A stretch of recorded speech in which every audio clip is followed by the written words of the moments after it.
mengetahui phishing dan cara menghindarinya. Sahabat Kompas.com, apa ada yang pernah menerima SMS atau pesan di media sosial yang meminta kita untuk klik link atau tautan tertentu? Misalnya, ada pesan yang menyebutkan bahwa kita menerima hadiah dari bank, lalu kita diminta klik link tertentu itu untuk mendapatkannya. Atau, ada juga yang mengaku kurir yang mengantarkan paket, kemudian dia mengirimkan file yang formatnya APK. File itu disebutnya sebagai resi tanda terima paket, dan kita diminta untuk klik link file untuk melihat resi tersebut. Padahal, kita bukan nasabah bank yang dimaksud, atau kita juga tidak sedang menunggu paket. Namun, karena ketidaktahuan dan juga rasa penasaran, satu kali klik link itu bisa membuat kita terjebak penipuan. Berbagai penipuan dengan cara ini dikenal dengan nama phishing. Lalu, apa itu phishing? Phishing merupakan rekayasa sosial atau social engineering yang dilakukan dengan cara pelaku membuat umpan sehingga korban masuk dalam jebakan digital yang dia buat. Umpan yang digunakan bermacam, bisa melalui situs web palsu, email, file dengan format APK, hingga bisa juga melalui telepon. Istilah phishing sendiri diambil dari kata phishing yang berarti memancing. Phishing memang direncanakan sedemikian rupa sehingga korban tertarik atau terpantik dalam jebakan digital pelakunya. Setelah korban terjebak, lalu apa yang ditargetkan oleh pelaku? Pelaku mengincar data pribadi atau berbagai data lain yang bisa berujung pada penipuan yang menimbulkan kerugian material. Setelah mengetahui apa itu phishing, tentu kita bertanya-tanya, apa sih tujuan penipuan dengan cara ini? Umumnya, phishing memang dimaksudkan untuk mencuri data pribadi korban. Data itu bisa mereka dapatkan ketika kita memberitahukan secara langsung informasi penting terkait diri kita. Misalnya, suatu ketika kita mendapatkan SMS dari nomor tidak dikenal. SMS itu meminta kita cek ke situs web palsu yang mengatasnamakan suatu bank. Sebagai syarat mendapatkan hadiah, kemudian kita diminta mengisi informasi pribadi. Bisa nama lengkap, tempat tanggal lahir, nomor rekening, nomor induk kependudukan, kata sandi, data kartu kredit, kode OTP, dan lain sebagainya. Padahal, hadiah yang dijanjikan tidak pernah diberikan. Yang ada, data pribadi kita itu dicuri dan disalahgunakan. Mengapa data pribadi itu penting? Sebab, biasanya data pribadi digunakan bank atau pihak tertentu untuk memverifikasi kita sebagai pengguna. Misalnya tempat tanggal lahir, alamat lengkap, hingga nama ibu kandung. Ada pula pencurian data pribadi yang dilakukan tanpa perlu membuat korbannya memberikan informasi secara langsung. Salah satu caranya dengan mengirimkan file dengan format APK. Modus itu belakangan banyak ditemukan di Indonesia. Pelaku mengaku sebagai teman yang mengirim undangan pernikahan. Ada juga yang mengaku sebagai petugas PLN yang mengirimkan tagihan. Hingga ada juga kurir yang mengirim resi. Korban diminta untuk membuka file APK yang mereka kirim, padahal ketika diklik, ada aplikasi yang secara diam-diam dipasang di ponsel kita. Aplikasi itu bisa mengambil informasi pribadi di ponsel kita secara otomatis. Kemudian memanfaatkannya untuk membobol rekening hingga saldo di M-Banking atau e-wallet milik kita. Bisa dibayangkan, hanya dengan sekali klik, uang kita bisa ludes, habis tidak tersisa. Itu baru contoh kerugian finansial saja. Di era digital semacam ini, data pribadi dapat disalahgunakan untuk berbagai macam hal.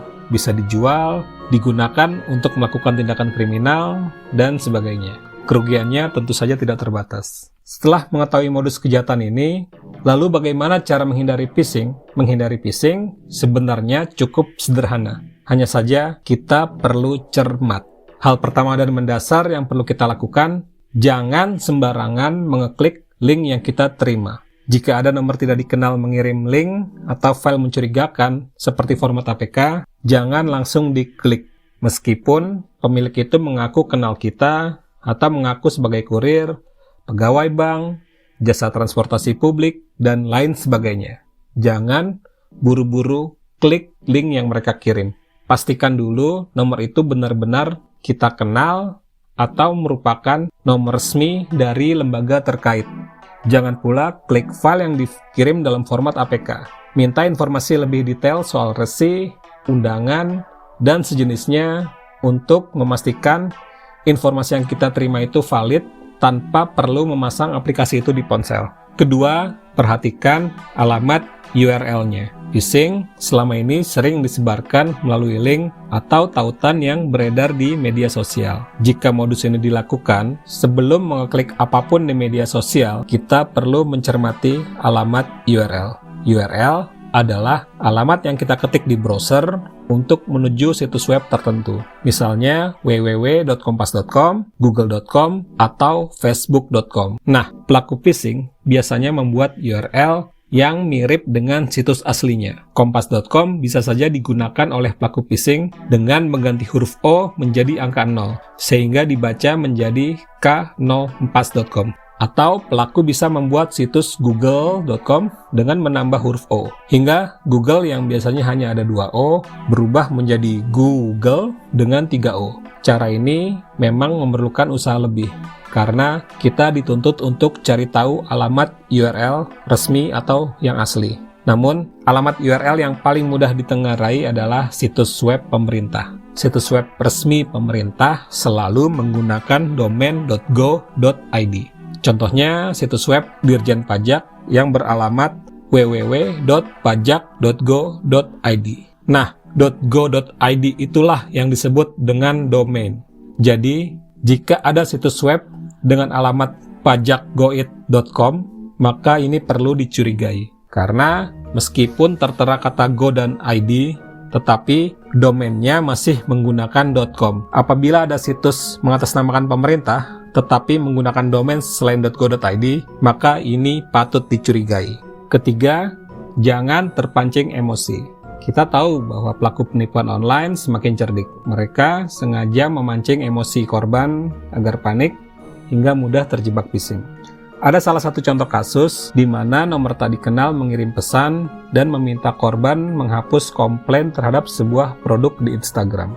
Dia juga menyertakan link yang diklaim sebagai produk yang dimaksud. Pesan semacam ini tentu bisa membuat kita panik, terutama jika kita merupakan pengguna aktif di media sosial yang sering memberikan komentar. Pakar komunikasi digital sekaligus dosen ilmu komunikasi di Universitas Indonesia, Firman Kurniawan Sujono, berpendapat bahwa modus penipuan melalui platform online saat ini memang terus berkembang. Terkadang, penipu juga dapat menyebut nama korbannya secara langsung seolah sudah mengenal korban.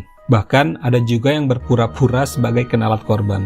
Hal ini tentu dapat membuat korban semakin mudah terkecoh. Dengan demikian, salah satu kunci untuk menghindari phishing adalah tetap tenang dan berpikir jernih. Jika ada orang atau suatu pihak yang tidak terduga memberi kabar genting atau yang memancing emosi, penting bagi kita untuk tetap tenang dan berpikir jernih. Nah, sahabat kompas.com, bagaimana jika kita terlanjur mengeklik link phishing? Apa yang sebaiknya dilakukan? Langkah pertama yang sebaiknya segera dilakukan adalah ubah kata sandi pada email, m-banking, e-wallet, atau bila perlu, akun media sosial kita. Kemudian, uninstall aplikasi yang tidak sengaja terpasang ketika kita mengeklik file dengan format APK yang dikirim dari nomor mencurigakan. Meskipun langkah di atas tidak dapat mengembalikan data pribadi yang terlanjur bocor, tetapi ini dapat mencegah kerugian lebih lanjut yang bisa kita terima. Nah, sahabat kompas.com, modus penipuan online seperti phishing ini tentu saja akan berkembang dari waktu ke waktu. Modusnya bisa beragam, caranya bisa juga bermacam-macam. Maka dari itu, kita perlu membekali diri kita dengan literasi digital dan pengetahuan yang memadai hingga kita tidak mudah menjadi korban. Nah, tetap waspada dan terus semangat dalam literasi digital.